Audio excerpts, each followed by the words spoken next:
My question is your outlook on buying companies. You have taught us when stocks are priced high and companies are priced low, then buy companies.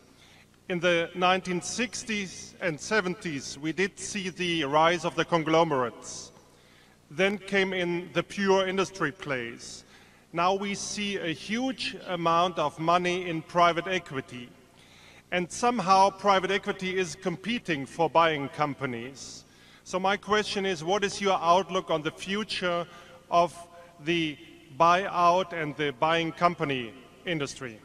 Yeah, you're absolutely correct that the private equity funds are a form of competition with Berkshire in buying businesses.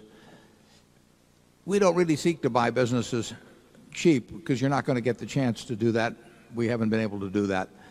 We do get occasional chances to buy them at what we would regard as fair value.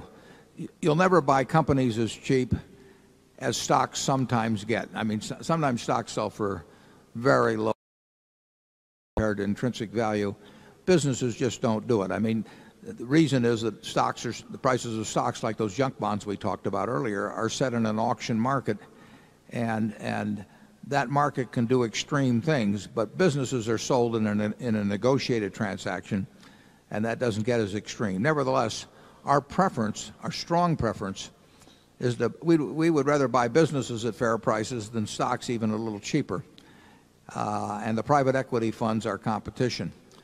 On the other hand, we have bought a reasonable number of businesses in recent years, and we'll buy more in the future.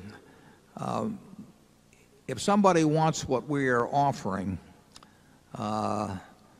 we are somewhat one of a kind in that we will buy a business, and the people that sold it to us, if they built that business, are really able to run it as if it's their own indefinitely in the future. So if they have a tax reason, if they have a family situation or whatever, where they want to sell some business they love, and they don't want to auction it off like a piece of meat, and they don't want some guy buying it and then leveraging it up and then reselling it a couple of years after changing the accounting or something of the sort, they come to us, and they know they'll get the result they want.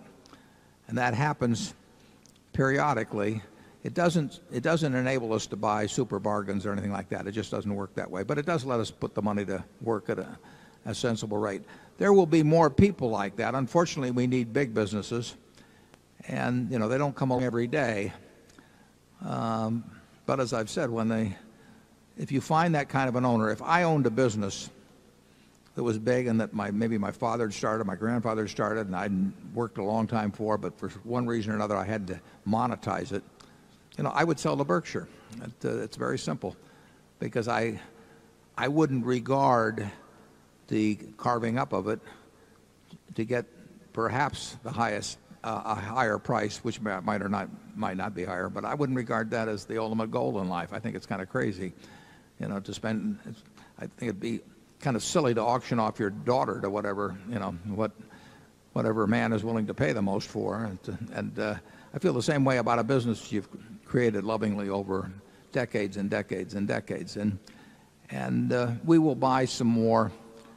It's a matter of luck whether it happens in any given quarter or even any given year. But there's really no one else can quite make the promises that we can make. I mean, the degree of ownership that I have in Berkshire and the way I've got it set up for the future where none has to be sold, my promises will probably be about as good as you can get in that arena.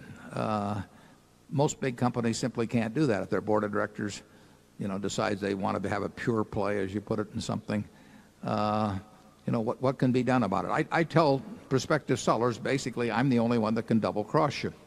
I mean, and I can double cross them. I mean, if I the next day want to pull something on them, it's not contractual what I've said to them in all probability, but nobody else can. We're not going to get some management consultants in and they say you ought to rearrange the business, or we're not going to get Wall Street dictating to us. And that's, I think, a significant advantage over time. I think it will enable us to buy businesses, but we do have a lot of competition, as you point out. Charlie?